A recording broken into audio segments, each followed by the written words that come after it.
Welcome to another episode of What If Trending. There is an important news this morning that has caught the side of every Nigerian. Okay, but I don't think all Nigerians have access to this particular information. I want to bring to your notice. Let me read the news straightforwardly. On Vanguard Daily this morning, it read that Marwa, Kiari, Onanuga, and others make Tinubu's 14-man inauguration committee. Yes, to everyone, this is just an ordinary political appointment news, right? Yes, and to my viewers, my lovely viewers, this sounds like an ordinary appointment or an ordinary political inauguration appointment, right? Okay, let me tell you why it is not just an appointment. Mind you, we are on analysis. We aren't accusing or making allegations yet, but we're analyzing. So we use our brains to think and make conclusions and perhaps land at the main issue or the administrative bottleneck as it borders the Nigerian government and the polity. Okay, let me tell you where this comes from. Okay, now leave the appointment aside and listen. Countless evidences have erupted over time pointing to the shady deals and illicit activities of Asiwaju Bola Ahmed Tinibu, the president-elect of Nigeria right now. And this particular news caption on Vanguard this morning and other dailies will be broadly analyzed for you to understand how it links to Asiwaju's purported or alleged drug dealings. Okay, now recall that few days ago I brought you an update about Asiwaju's association in Guinea. Okay, I gave you an update where he was seen in a helicopter and so on and so forth. This erupted after his alleged possession of dual citizenship came up from Guinea and Nigeria respectively. Today, I have something so special. Out of the blues, out of the box, I have something to shock you all. Listen. Now, we here have been following this particular story for a long while now, right from last year, August to be precise, okay, for a while. And I felt my lovely viewers would also follow it along with me and make reasons as we make. Now, mind you, we ain't saying anything yet and we're not making allegations. Now, we're making analysis. Now, last year on 19th September, somewhere in Ikorodu, the National Drug Law Enforcement Agency, NDLEA, made a seizure of substances suspected to be cocaine. Okay, now this cocaine was worth 193 billion naira. Okay, that is equivalent to almost $278 million. All right. Now, without wasting much of your time, watch the video of the seizure and the capture of the warehouse, the cocaine warehouse that was busted. Those that were caught, the volume of cocaine that was found in this warehouse in Ikorodu. And when we come back, I will tell you how this is all linked to what we're talking about now. Don't touch that dial. Wait for us.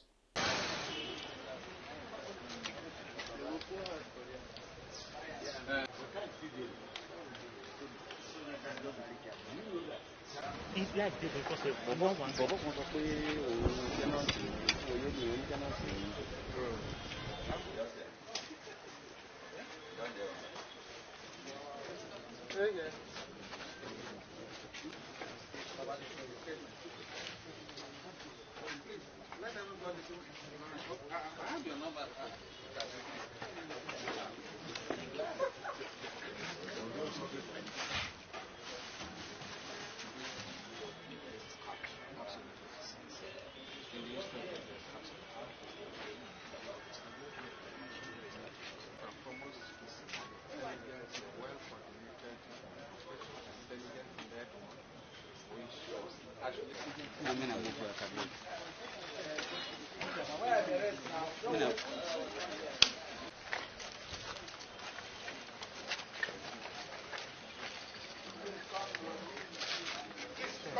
1.855 tons of raw cocaine.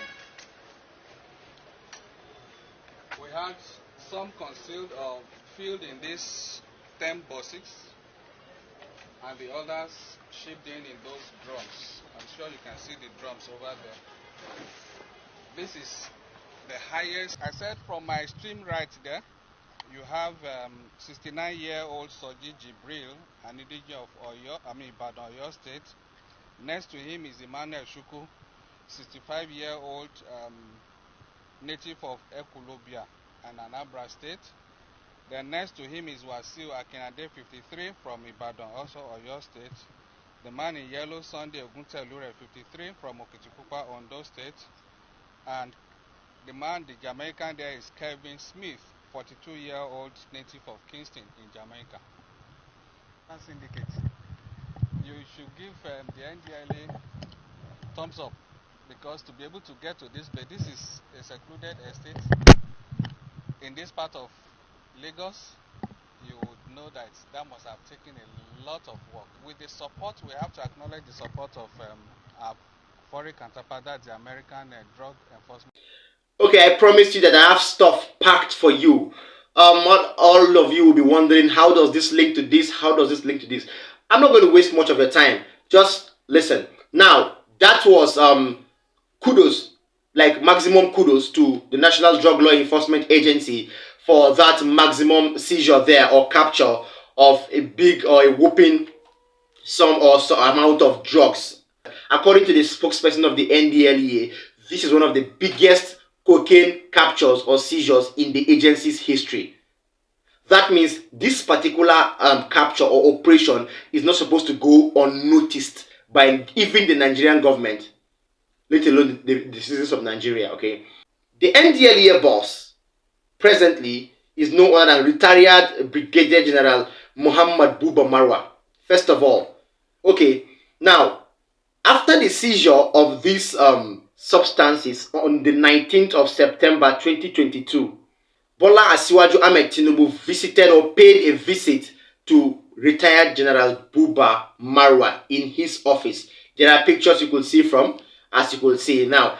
Immediately after that visit, whom we thought was kind of official, some few weeks later or few days later, these seized substances were allegedly burnt by the agency. Why will the agency burn evidences worth billions of naira that are supposed to be kept for court sessions and prosecutions? All right, if you prosecute someone with large or with a very large amount of substances to his name, it's a case worth applauding for the government, okay, or what taking credit for. That is that. Why would the agency burn lots of evidences like that, knowing the importance of this particular operation, not just to Nigeria, but to the agency as a whole, okay? Now, deviate from that. After this evidence, they were allegedly burnt. We don't know if they were hidden or if they were burnt, or if these volumes of substances or cocaine were hidden somewhere and were given information were lent to the public that they were burnt. We don't know, but the information we got from the public space and from the agency was that these drugs were allegedly burnt down a few weeks later. This came immediately or some days after Asiwaju's visit to the NDLEA office to see the NDLEA boss. We're still on analysis, don't forget. Now, the first thing here is, after the visit, everything went haywire, everything went low, although people thought there were a few confusion somewhere, but finally we saw that there was nothing. There was no prosecution. Those that were captured in the video there weren't prosecuted to our notice, and then those evidences weren't seen. Okay, no sign of any culprits taken to prison or taken to court or thereabouts. Okay, why are we asking these questions? This is one of the biggest cocaine seizures in the agency's history. It's not supposed to go publicly unnoticed. Do you now understand?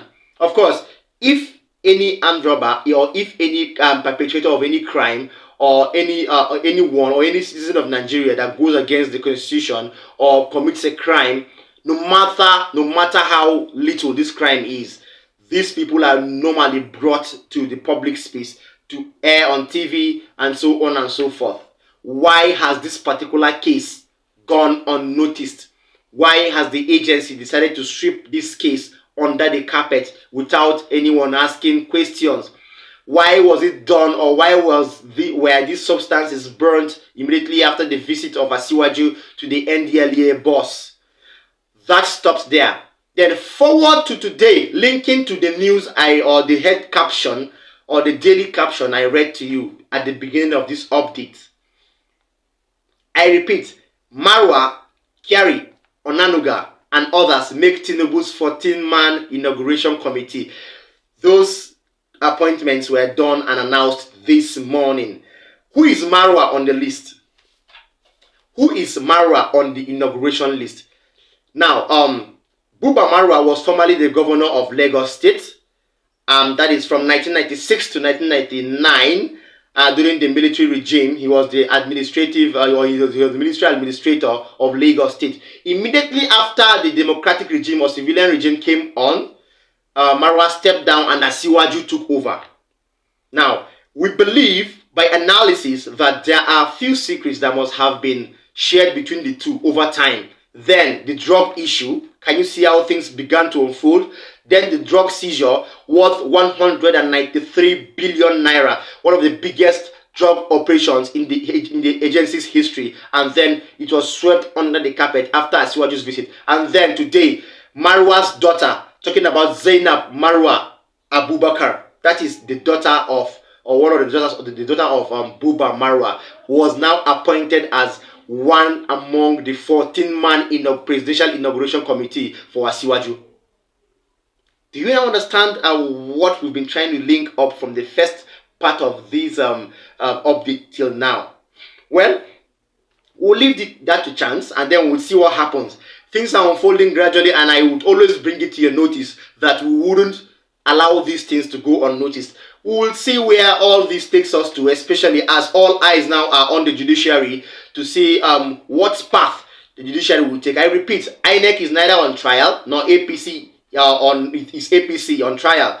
Rather, the judiciary is on trial. All eyes from Nigerians and those in diaspora, even the international committee, is on the judiciary to see how far, how competent, and how non-biased the judiciary can be.